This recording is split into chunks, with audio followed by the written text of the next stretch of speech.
when I cannot hold you. Buy all your favorite foods, so I'll be ready when you come home, because once I did that and you said... This is how I know you love me. Go on long walks and think about a poem my friend wrote that goes... This is how you die by distance. Hum the sound of the dial tone under my breath. I stare at my hands, and I wonder at their uses. I think of pawning my thighs, consider auctioning off my hip bones. I put my breasts in a box in the top shelf of the closet. I do not need them now. I roll every story I have to give you, like a marble on my tongue, terrified to choke or swallow. Stories like, baby, I just found out that pumpkins are technically fruit, and... Darling, Cary Grant's first job was at a traveling circus. And love. Most mammals are born able to walk, but learn how to run within minutes. So we are not crazy for moving so fast. This morning, I wrote your name in the steam on my mirror, knowing full well it would fade within minutes. In my best notebook, I wrote, I miss you. I miss you 10,000 times. I wrote, I am definitely missing one of my ribs. I wrote, I envy the way leaves know exactly when to fall from the branches. And when to come back in the spring. I wrote, everyone else isn't you. It turns out that's a huge problem for me.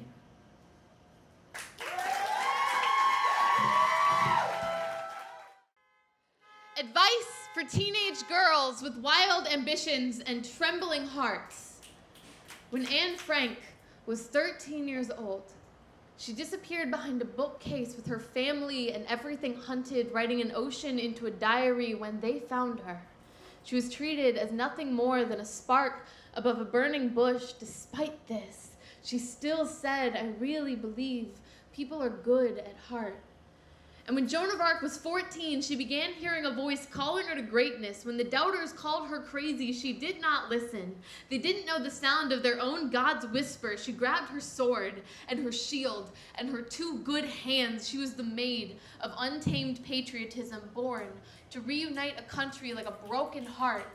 Malala was 15 when a man climbed onto her school bus and insisted her sisters name her enemy. When she did not hide, he pointed his gun and fired 3 times, but 3 years later, in an ocean of survival and no apology, she stood before the United Nations and told them how her country was burning. When Mary Shelley was 16 years old, she invented science fiction. The story of a man named Frankenstein and his creation. She soon learned little girls with big ideas are much scarier than monsters. It's okay. She was remembered long after they put down their torches. Jackie Mitchell was 17 when she struck out Babe Ruth and Lou Gehrig, one right after the other. Grown men were so afraid of the lightning in her fingertips. 2 days later, all women were fired from the major leagues because girls are too delicate for baseball. Sacagawea was 18 with a baby on her back, leading Lewis and Clark across North America. Cleopatra, 18 when she became Queen of the Nile. Nellie Bly, 18, bringing justice to journalism. And you are now 18. Standing on the precipice and trembling before your own greatness, and this is your call to leap. There will always be those who say you are too young or too delicate to make anything happen for yourself, but they don't see the part of you that smolders. Don't let their doubting drown out the sound of your own heartbeat. You are the first drop of rain in a hurricane. Your bravery builds beyond you. You are needed by all the little girls still living in secret, writing oceans of monsters and throwing like lightning. You don't need to grow up to find greatness. You are so much stronger than the world has ever even told you you could be. The world is waiting for you to set it on fire. Trust in yourself and burn.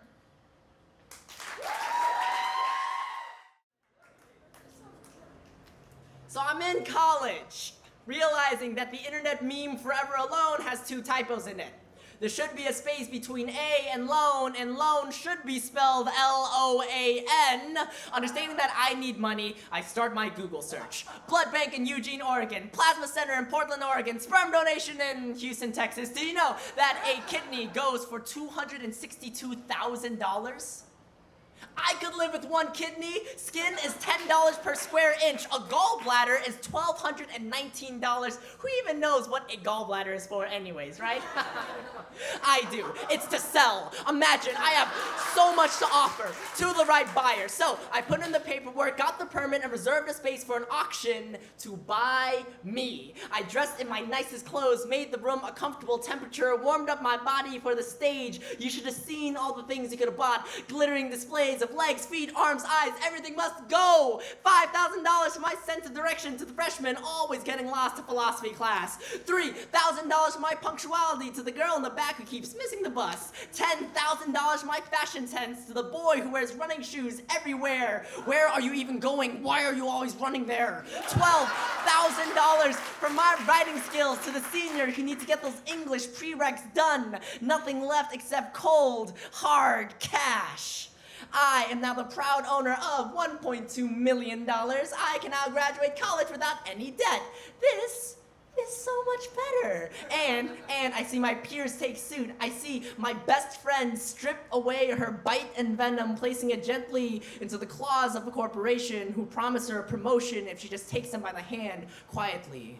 My roommate exchanges his running shoes for a pair of brown Oxfords, blue button-up, and khaki slacks. He's now working for a condo development that is slowly demolishing the park he once ran at. But the full belly of your pocket is something you want to get used to. The playwright that used to push controversy is now writing dialogue for commercials. The comedian who used to do 4 open mics a night is now selling edited jokes to a laugh reel. She used to sing the sweetest serenades, now reduced to the jingle of advertising. He was going to be a public defender, but now burns the people he swore to protect with flaming stacks of $100 bills just because he can. But the chime of 30 silver coins is a pretty sound. This is far from your last supper. Everything must go. Nothing left except cold, hard cash. This is so much better, right?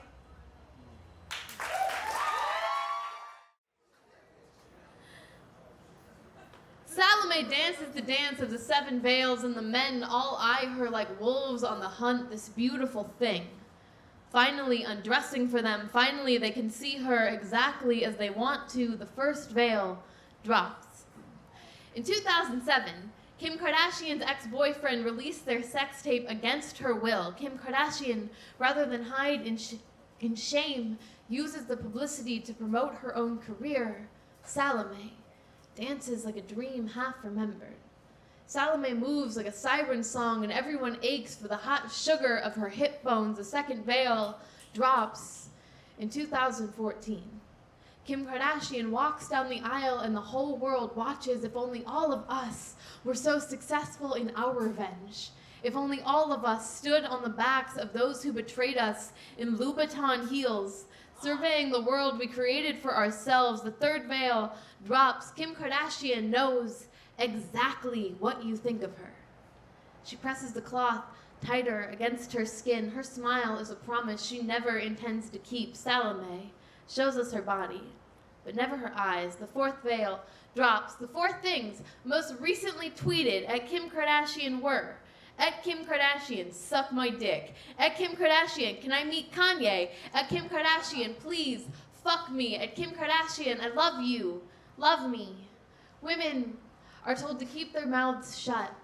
Women are told to keep their legs shut, and some women are kept quiet for so long they become experts in the silent theft of power. The 5th veil drops. Kim Kardashian made $24 million last year.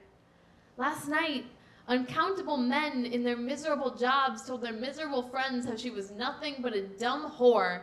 Kim Kardashian will never even learn their names. The 6th veil drops. The 7th veil drops. And Salome sat beside King Herod, and he swore unto her, whatsoever thou shalt ask of me, I will give unto half my kingdom. And Salome smiles and says, bring me the head of John the Baptist. Punish those who would hurt me.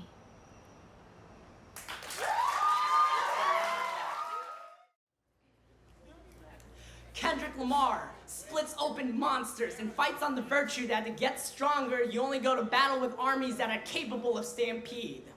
Those who tread lightly are not worthy of your warpath. Lupe Fiasco ties his tongue into cat's cradles and whispers sweet everythings into the ears of middle schoolers who by the end of the song will understand the brutality of the Audubon ballroom.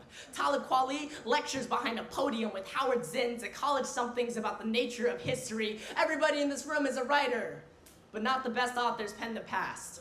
Only the victorious do. A columnist in the New York Daily said that hip-hop emphasizes the crudest materialism in which money was the ultimate goal and it did not matter how one got it. Jay-Z sits on the steps of his former housing projects with Oprah Winfrey, then later shakes the hand of the most powerful man of the free world. He and Beyonce are American royalty and their bloodlines are unconcerned of its humble origins. 50 Cent demonstrates a contrasting irony as he watches his money grow up to be worth his namesake 1,000-fold and then some. Sean Combs drapes the resting place of the notorious B.I.G. in jewels as he whispers to his best friend, "Don't worry, I've made us enough money that it will follow me into the afterlife will be more than taken care of when we meet again." Republican Senate member Chris McDaniel was quoted to say that hip-hop is a culture that values rap and the destruction of community values more than it does poetry. Kanye West and Nina Simone swing dance in an orchard as the farmers all around them peddle their strange fruit. Tupac Shakur figures out the equation for immortality. It is 6 albums, 8 movies, and understanding that power moves create fame, influential motion crafts legacy. Andre 3000 writes a song about the devastating separation between himself and his love. The world cannot help but pulse to it. Andre, knowing this before the second chorus in Hey Ya laments, "Y'all don't want to hear me, you just want to dance." Across the internet, hip-hop is not regarded as a musical genre. Criticized for its lack of originality, vapid lyrics, and monotonous sound, the overwhelming statement is that hip-hop has nothing to do with music. The RZA and Just Blaze sit behind monitors and soundboards as they begin to summon the spirits of Bill Withers, Gladys Knight, and Curtis Mayfield into the studio. Hip-hop has nothing to do with music. Nicki Minaj simpers and then ferociously spits in the face of kings as they watch the queen conquer. Female-named hurricanes kill more than their male counterparts. Hip-hop has nothing to do with music. This beat slam rumbles through your 98 Toyota Camry speakers and transforms these 3 minutes and 32 seconds into a dream, etched into a parade that grips your shoulders, and the only way to release this tension that rides on top of you is to treat these songs as an instruction. It was written like a manual. Hip-hop has everything to do with everything. She doesn't need to be explained, doesn't need your permission, doesn't need your justification. Hip-hop walks with the hypocrisies and benedictions of every great art form in our existence. You only notice her now because of how fresh her hips swing, how zealous her disciples are, how scared you get when she uses those big words in conversation and you beg her, "Please, please, talk to me in a way that I can understand." So you turn up the radio and you feel safe.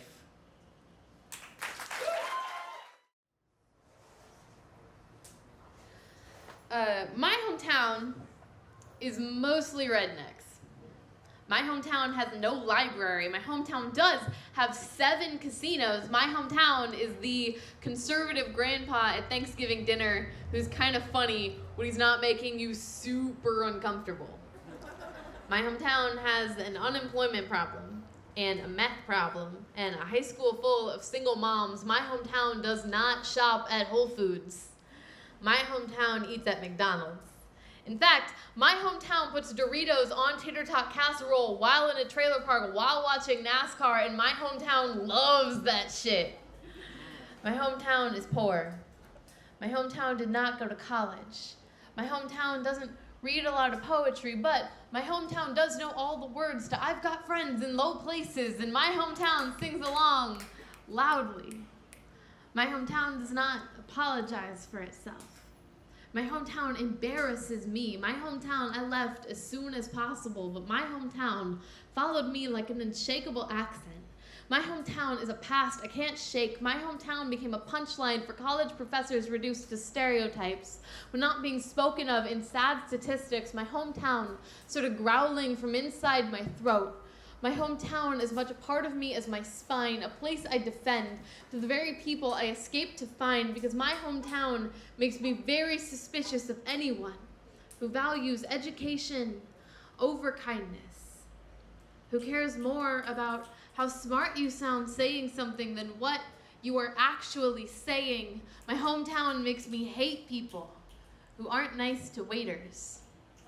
My hometown is mostly called rednecks, as though working all day in the sun to support your family is something to be ashamed of. My hometown eats at McDonald's, as though being a single mother who still manages to feed their children is something to be ashamed of. My hometown is unimpressed by the hubris of art, listens to music that actually speaks to them. My hometown knows you don't need a college degree to be a decent fucking person. My hometown has a beautiful view of the mountains. At night, you can see so many stars, and it fills you with this bottomless hope. It is the best lesson on beauty you could ever get, and my hometown understands the word community, believes in taking care of each other. My hometown can turn a cooler full of beer and a backyard into the best fucking party you've ever been to. My hometown loves you, feeds you, does not shame you for struggling. My hometown is poor. My hometown has no library. My hometown does not apologize. My home does not apologize.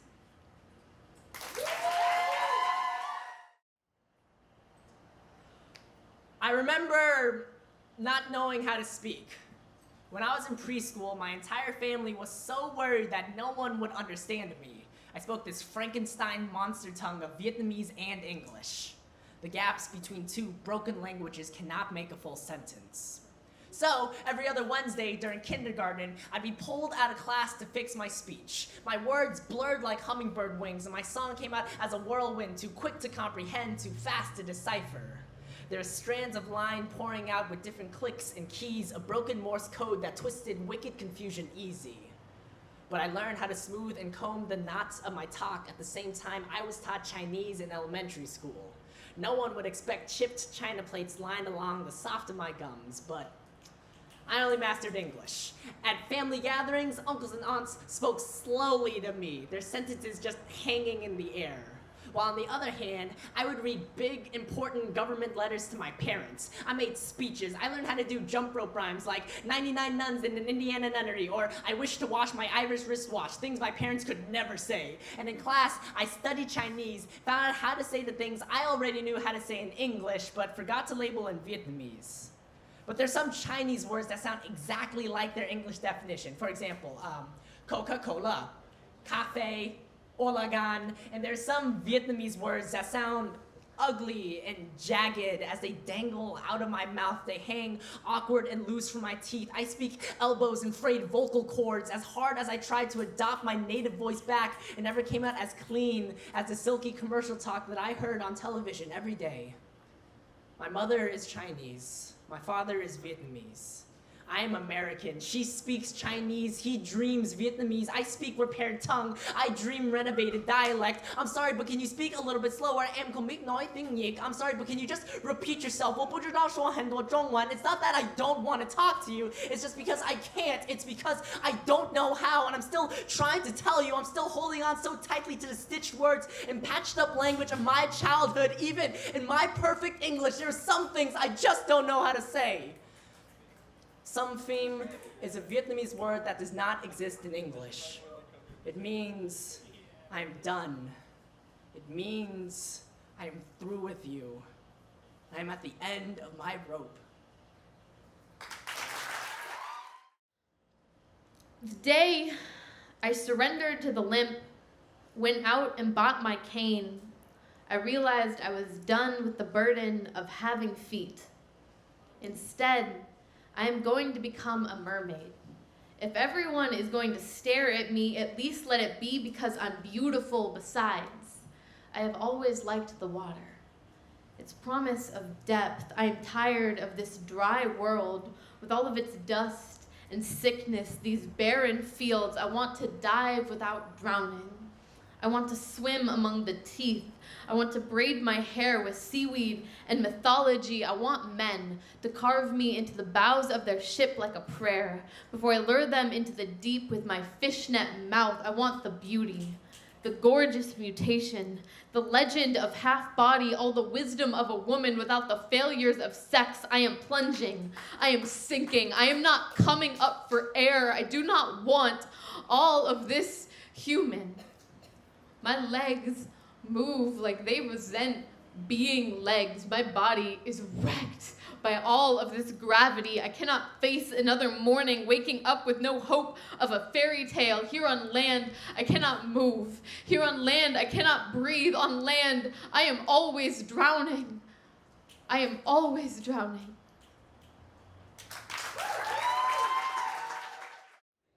Dear Mark Wahlberg, it has come to the attention of the public eye that you are requesting a pardon on a crime you committed over 25 years ago. When you were 16, filled with intoxicants and no good Boston street punk, you assaulted 2 Vietnamese men. It has been so long, and the collective "why now" has been circling the lips of media outlets. Some suggest you only want this pardon so you can obtain a liquor license and expand your burger restaurant, Wahlburgers, into California and across the nation. You said you want this pardon because the weight bears too heavy on your body and come on bended knees asking for forgiveness. You know what I think, Mark? I think you are like me and understand that the perfect burger must come with the perfect drink, and it's all for the love of burgers. I completely get it. If you're biting into one of your famous barbecue bacon cheeseburgers topped with white cheddar, bacon, avocado, fresh jalapenos, and barbecue sauce, it's not a complete meal unless you have a frosty beer to go with it. You're like me. You just love burgers that much. What would you recommend with it? I think a crisp, clean Pilsner would complement the heaviness and salt of the white cheddar and bacon, but what would you pick, Mark? What skull would you crack beer? What beer would you crack open to enjoy the burger with? And you know what? Let me ask you more about the patty. I prefer an 80-20 mixture, but I know you like things on the lean side. You probably mess around with an 85-15 and press the patties yourself. I mean, with hands like that, so easily acclimated to grind flesh, to render unconscious, render out the fat, right? Because this pardon is just for the burgers, right?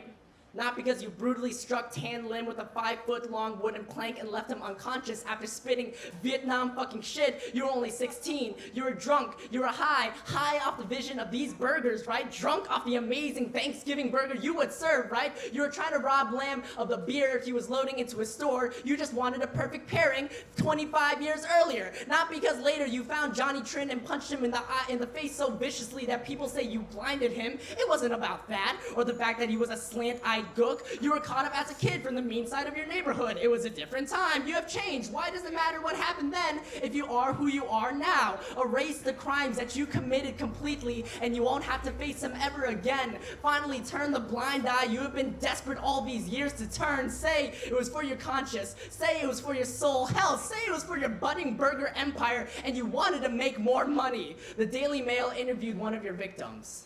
They asked Johnny Trin about the assault, about his eye, and he said, "Oh, he was just a kid.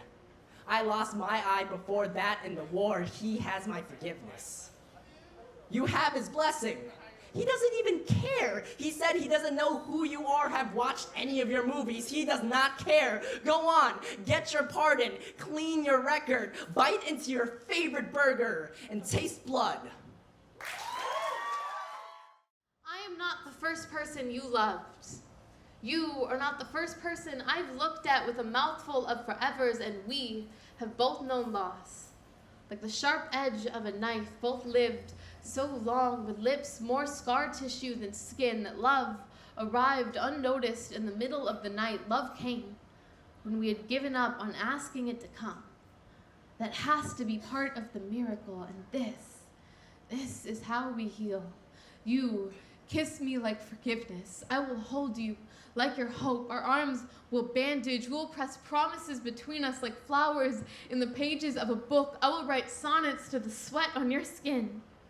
I will write novels to the scar on your nose. I will write a dictionary of all the words I have used trying to describe how it feels to have finally found you, and I will not be afraid of your scars. I know. Sometimes it is still hard to let me see you in all of your cracked perfection, but please know, whether it's the days you burn more brilliant than the sun or the nights you collapse into my lap, your body broken into 1,000 questions, you are the most beautiful thing I have ever seen. I will love you when you are a still day. I will love you when you are a hurricane.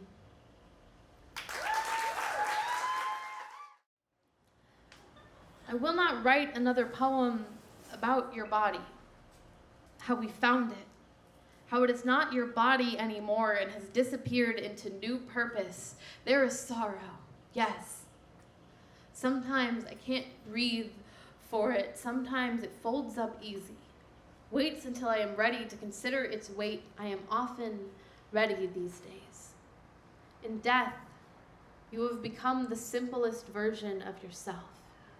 I catch myself sorting memories, piecing together your life in a way that adds up to your end. In truth, I did not know you well, but we bruised in the same places. I saw myself in your stories and knew we were not alone. I loved you once and now.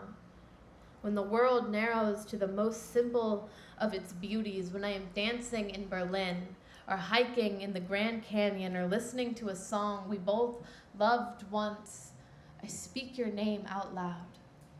And in that way, you are still here, taking in the world for all the good it has left to offer you, clasping the day with broken fingers for a moment.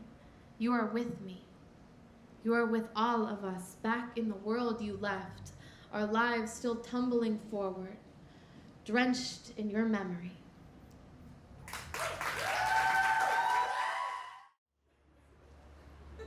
So he asked me, "What kind of Asian are you?" And I just laughed and I smiled and I said, "Well, that's kind of a loaded question. What kind of Asian do you expect me to be? Because anyway you slice that egg roll, I'm still pretty much whatever you want to see. I have played many a Far East stereotype. Awkward math genius, cold and calculated kung fu expert, assistant to Dr. Jones, you crazy. It's always just dependent on the circumstance. You want me to drive? How so? I can give you Tokyo Drift, Jeremy Lin, Mario Kart, Tiger Woods, and blinker left on for about half a mile. I am the foremost expert on all things Asian, the Meiji era and the band of the samurai, done. Confucianism versus Taoism, I'll give it to you with no slant. What's the difference between Asian stereotype 1 and 2? Well, let me tell you anything you want to know about my culture. Let me tell you, in a Mulan-esque soliloquy of me staring in the mirror asking, who is that girl that I see? Let me tell you about Jackie Chan and Bruce Lee and how they're related by blood to me. Let me tell you about being so marginalized, it's to the point of I really can't believe that's Asian. Let me tell you about derogatory terms and origins of words such as chink and gook. Let me tell you about the struggle of Asian parents not knowing the language, so we ate pet food because it was cheaper. Let me tell you about the job of interpreter. When you're playing with Lego blocks, but your English is already that much better than your guardians. Let me tell you about honor and dignity. Let me tell you about a society that projects us as nothing but the secondary role and never the leading man. Let me tell you all the things that you don't want to know. Like how chink comes from the clanking of metal to railroad as the slaves built train tracks for this country to be connected. Like how the zipper head down the street is called that because the way our heads split open when struck with assault weapons, or how jeeps ran over and left marks across corpses, and someone clever thought that we were only good to unzip. Like how every time you lump an Asian person together into one culture, it's systematically making us assimilate into an America we thought was better than our war-torn homes. Every time you confuse me for some other nationality that I might share similar features to, strips away my individuality, and I still feel the shame of being Asian.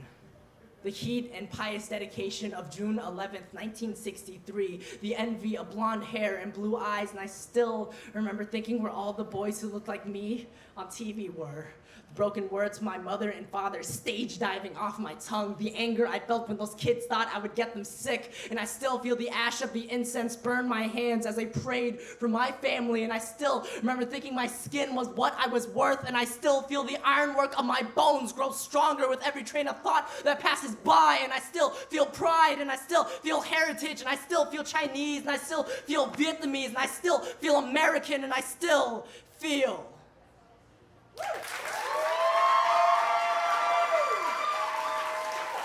Ladies and gentlemen, Alex Dang and Clementine von Radics!